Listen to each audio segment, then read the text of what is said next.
How I got a GF in 1 minute without talking to her. This story is about that same girl and how we met and started dating. So, the year is 2007 and I'm in JR High. Each morning when you arrive at school, YPU have to go to the cafeteria to sit and wait until school starts. Obviously people talked and a few walked around and that sort of thing, but mostly everyone sat and talked.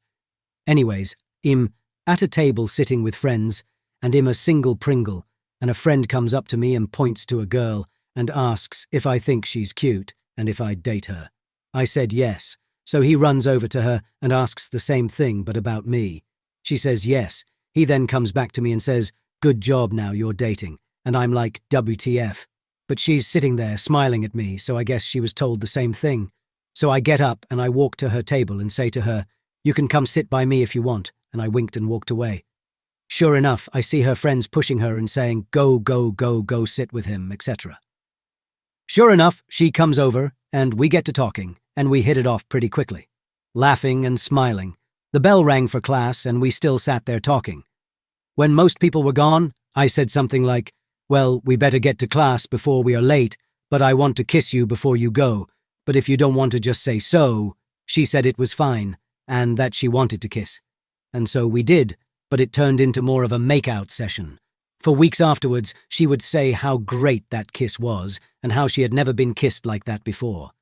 It became a thing for the next 4 years. Kiss me the way you did when we first met. My friends and I found an old abandoned factory. I don't want to know what happened there. My friends and I had become a project from our music teacher. We were supposed to record a music video. Since we wanted to have the best music video, we decided to meet up after school and search some cool places in our city to record. We decided to search some type of abandoned building. After some research, we found some places around my city which are abandoned. The most places were guarded or hard to break in. But after we visited some abandoned buildings without any success, we found a large abandoned factory property. We tried to climb up the wall without any success, but after some exploring around the place, we found a hole in a metal fence. The hole was not far from the factory, so we decided to give it a try. After walking through some bushes, seeing some random furniture laying between the bushes, we found a stone wall. Luckily, there was a hole in the stone wall as well. That was the first time we started to asking ourselves if this really was a great idea. The hole wasn't just a hole, being like broken in. No, it was created by removing bricks from the wall. We decided to ignore that fact and walked through some more bushes. By that time, we were a little worried, because the way we walked looked like it was already used by others. After some minutes, the path divides into 2 paths. Only that one of it was only like 5 meters long, leading to an old, abandoned camper. We quickly took the other path, leading us to a gate. As we later found out, the gate was one of the entrances on the factory property. Near the gate, we found some old rails looking like they weren't used in years. We decided to move again into some bushes facing the direction where we thought the building we had seen earlier would be.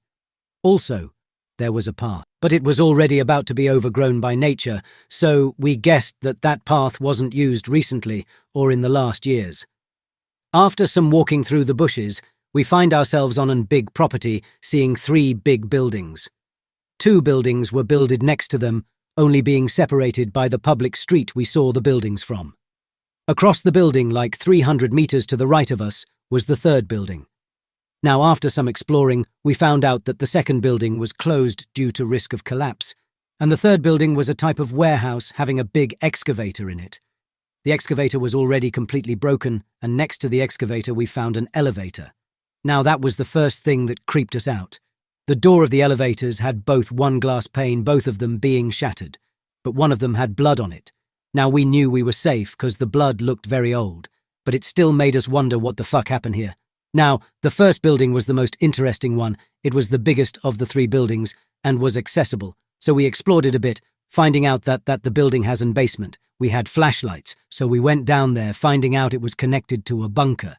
We decided to not discover that bunker any further and left after we found some blood on the wall, which also seemed very old. After leaving the building, we found out that behind the building there was another entrance to the bunker, and we went in. We found an old electricity box with a note on it. It was a list of things to repair, But what really shocked us was that on the note there was a date written down. I don't remember the full date, but I remember reading the year 1943. Now, we weren't scared of it, but it gave us the idea that we maybe should get out of the bunker since it not seemed very stable. My friends and me recorded the music video in the big building, ignoring the things that we found. Since that adventure we had, we sometimes return there exploring the buildings more. The only place we keep away from is the bunker and the old camper we found.